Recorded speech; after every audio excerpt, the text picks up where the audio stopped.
Welcome to Hood Champion Boxing and Sports. In boxing, you find a way to win, or you find a way to lose. Why is Turki Alalshikh break dancing for Bud? That's my question.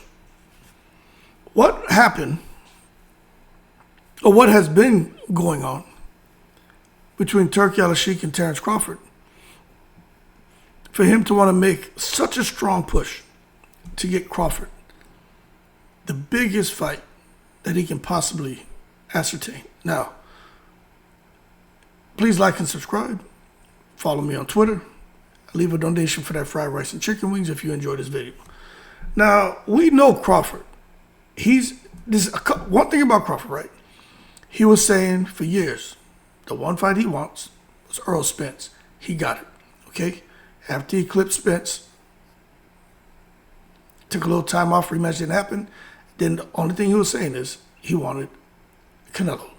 We know there was talks about Jamel, there was talks about it, but Canelo. Now, a lot of people are trying to figure out, where did that conversation come from? Because it was supposed to be Errol Spence getting that fight. Let me tell you, now that I'm sitting here watching how this is playing out, where Turki Alalshikh is breakdancing for Bud, right? I'm like, shit. When Bud started calling out Canelo, I am pretty sure that Crawford and Alalshikh were already talking. I'm pretty sure that that was something that was put into the atmosphere and saying, hey, I think we can make this fight. Because a lot of people are just now figuring out that Crawford and Alalshikh have had a rapport since several years ago. So it's funny because when I was talking about this, saying, yo, that Crawford got connections to Saudi, people were like, oh, you don't know what you're talking about. Screw you, Hood Champion. You don't know anything about Bud. He got that money coming from Warren Buffett. Warren Buffett, that little tight ass, lives in a 2,000 square foot house and drives a 1975 Volkswagen. We're going to give Crawford the money because Warren Buffett's a billionaire. Dumb asses. That money's coming from Saudi. So when Bud comes out and says, yeah, they have reached out to me before, I said, okay, here we go. So you see that Turki Alalshikh's breakdancing for Bud. I'm like, okay. But why? Because before they were breakdancing for Tyson Fury, weren't they? They were breakdancing for Deontay Wilder. They were breakdancing for Anthony Joshua. Breakdancing for Usyk. Like, let's be real. You really haven't heard Turki Alalshikh say much about any other fighter the way he's been speaking about Crawford. You remember when Turki Alalshikh was talking about Tyson Fury? You know how we feel about you. You know the money you're making for this fight is not enough. You deserve more. Remember all that? And Turki Alalshikh was just like, yes, sir. His Excellency Turki Alalshikh, yes, sir. I beat him fair and square. Yes, sir. I'm the lineal champion lineal. Remember all that shit? He ain't saying a goddamn thing about Tyson or Usyk, or he say Usyk. He ain't saying shit about them. Everything turned to Crawford. Now, what I think is Turki Alalshikh recognizes, right, that with Crawford, he's almost a sure bet against anyone. I'm telling y'all, I just think it's going to be hard for anyone to beat Terence Crawford. Crawford has the mentality of kill or be killed. You know what I'm saying? And he's not reckless. So if Crawford's in a fight and he's winning, and then all of a sudden he gets caught with something, he doesn't say, hold up, let me turn it up even more. He's going to say, okay, I don't want to get hit with that shit again. And then he's going to make the proper adjustments to make sure that that punch doesn't land again. If it does, it won't be that often. Right? Crawford's smart. But the bottom line is Crawford is a guy he's going to get a victory. Almost any time he gets in that ring, I'm pretty sure he gets a victory. Now, when you look at what's out there, it almost doesn't matter. I keep seeing this shit about Crawford and Triple G. Like, I just skimmed over a couple of those posts I saw on Twitter. I don't know the legitimacy of that shit. But if there is some merit to Crawford and Triple G and Turki Alalshikh breakdancing for Bud and trying to make that fight. To that I say in the most respectful way to Turki Alalshikh is, hey, you hold your horses. What you doing? Because what are we going to say? Crawford beats Triple G. Then that means Crawford's earned a shot at Canelo. Canelo, look, but Canelo did wait to fight Triple G that third time to finally get a conclusive victory, because the first two fights, Canelo didn't beat Triple G in my opinion. But if Crawford comes and clips him right now, what I mean, shit, basically Canelo did the same thing, waiting for Triple G to get old. But Crawford wasn't even thinking about fighting no Triple G probably until, if there's any truth to it, the last, I don't know, couple weeks maybe. But I just think with Turki Alalshikh watching Bud, maybe there's something he sees there. Maybe there's some plans or something that we don't know about where he's like, I'm going to hold on to this guy because this is the guy who can really help take this Riyadh season in the States and maybe on an international scale to the next level. I mean, I visited a couple different YouTube channels to see what they're saying, but these guys, no one knows. You know what I'm saying? No one can come out here and speak intelligently on what the hell is going on with Turki Alalshikh and Bud. But I do think, Turki Alalshikh wants to make the best fights. I mean, everybody knows that. But what is the real reason for him and Bud? Now, I'm going to tell you this.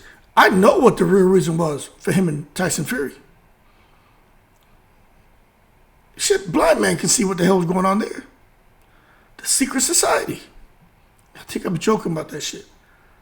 That shit got Kinahan written all over it, man. Kinahan and Fury. That's what it was. That's exactly what it was. Now, of course, this is my opinion, but I argue tooth and nail on that shit.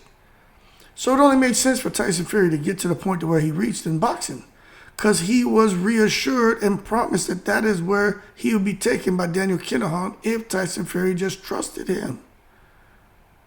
I will lead you to unimaginable wealth and to the top of the heavyweight division. And where did Tyson Fury reach? And it's not over for him. He gets a rematch with Usyk. Or Turki Alalshikh would say Usyk. But for Crawford, what is it, right? Because to me, it almost seems with Turki Alalshikh, if he gives you something, you got to be something in return, right? So a little reciprocity here, okay? I give you something, you reciprocate, okay? That's how this is going to work here. What is it, right?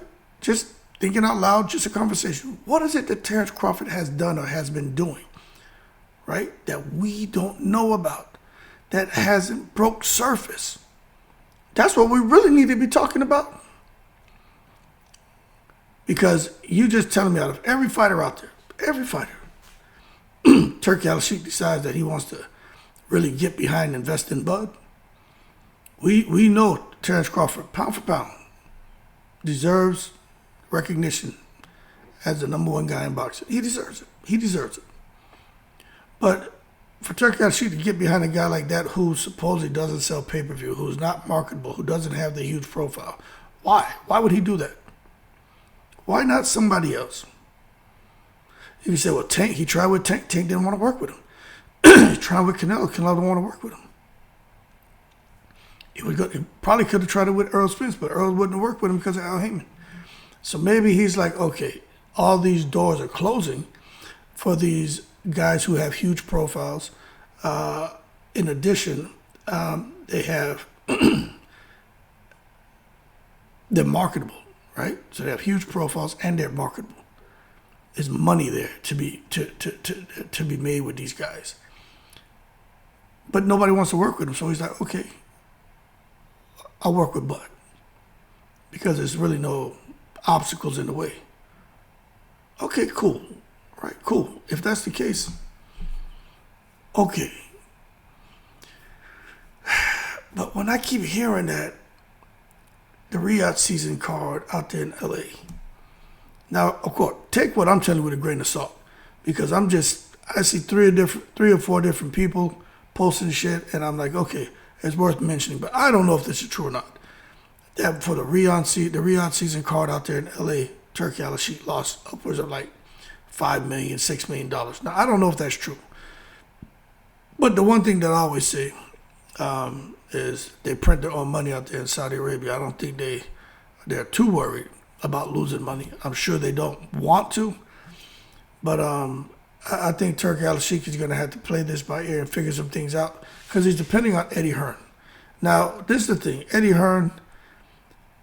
Even Eddie Hearn in a weird way is kind of breakdancing for Bud himself. You know what I'm saying? Because Eddie Hearn's always thinking, if I can just work 2 fights with this guy, Eddie Hearn's a hustler.